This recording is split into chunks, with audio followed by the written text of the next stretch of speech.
Hey everybody, Griffin is joining us today for our reading, chapter 39. So let's move ahead, because this book is almost over and I am on my seat, wondering what's going to happen. Josh awoke, his sister's screams ringing in his ears. It took him several seconds before he realized where he was sitting on the edge of the fountain in Libby Park, while all around him thick, foul-smelling banks of fog shifted and twisted and crawled with half-glimpsed skeletons and mummified bodies clothed in rags. Sophie! He had to get to his sister.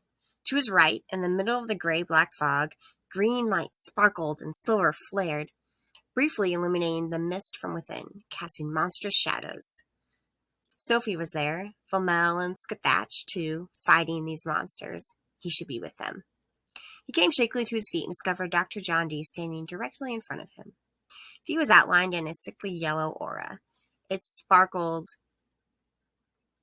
and spat and hissed like a burning fat and gave off the rancid odor of rotten eggs. The man had his back to him. He was leaning both forearms against a low stone wall next to the drinking fountain Josh had used earlier. Dee was staring intently at the events taking place in the street, concentrating so hard he was shaking with the effort of controlling this seemingly endless line of skeletons and mummified humans shuffling past. Now that he was on his feet, Josh noticed that there was another creature in the fog too.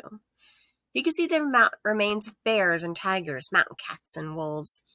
He heard Flamel shout and Sophie scream, and his first thought was to rush at Dee, but he doubted he'd even get close.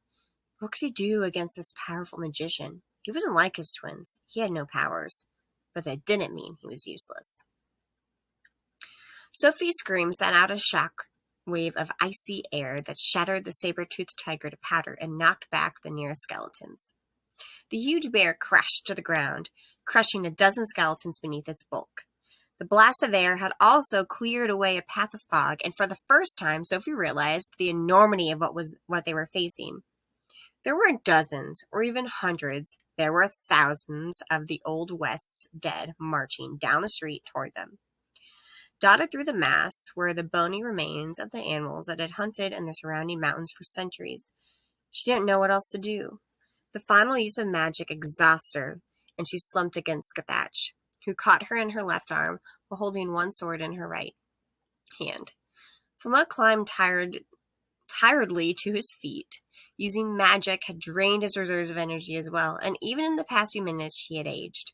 The lines around his eyes were deeper, his hair thinner. Skathatch knew he would not survive much longer. Give him the pages, Nicholas, she urged. He shook his head stubbornly. I will not. I cannot. I've spent my life protecting this book.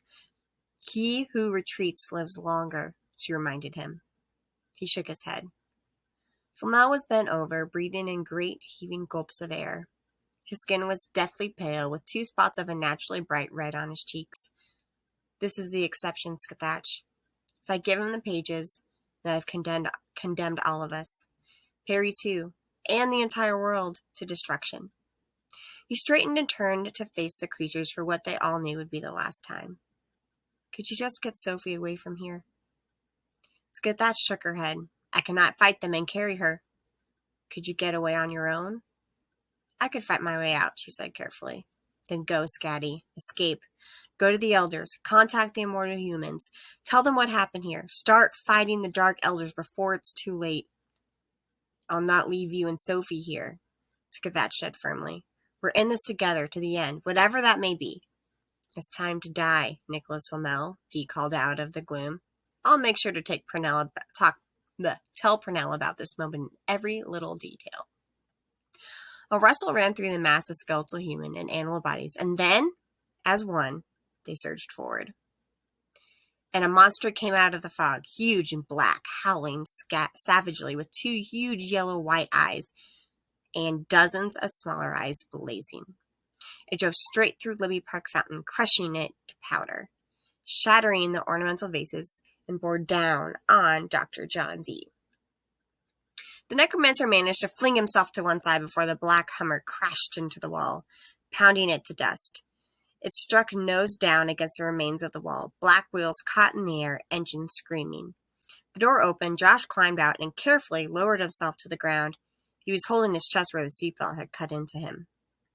O Avenue was littered with the remains of the long dead. Without D to control them, there were just so many bones.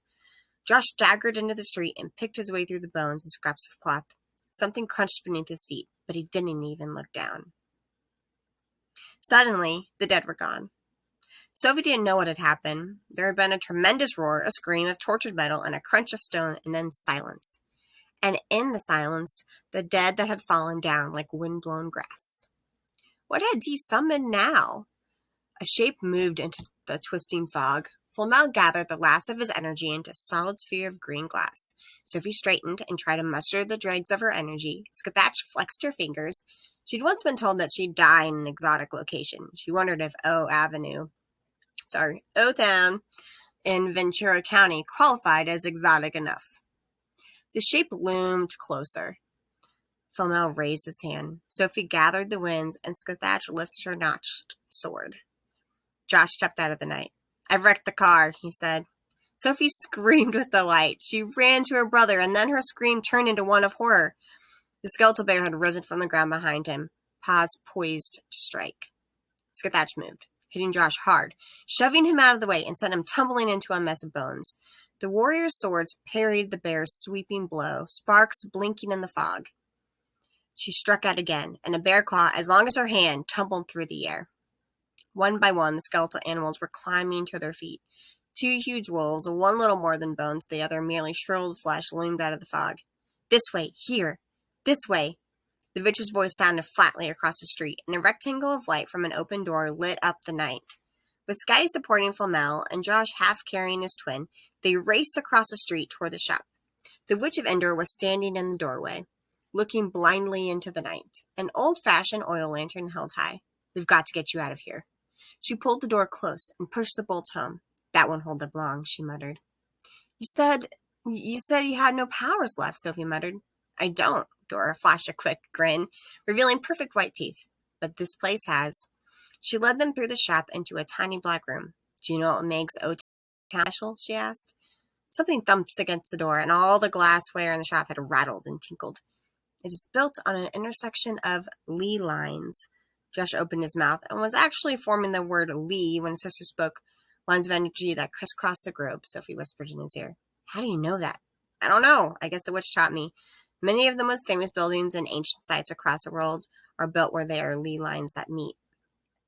"Exactly," Dora said, signing please. "Couldn't have put it better myself." The little storeroom was bare, except for a long rectangle popped open against the wall, covered in yellow-black tissue of the O Valley Times. More blows shook the shop window, the sound of bones against glass setting them on edge. Dora swept the papers to the ground to reveal a mirror. It stood 7 feet tall, 4 feet wide, and the glass was dirty, speckled. Go the wrong way? And warped. There we go. The images it showed slightly distorted and blurred. "And you know what drew me to O-Town in the first place?" she asked. 7 great Lee lines meet here. They form a Lee gate. "Here?" Flamel whispered.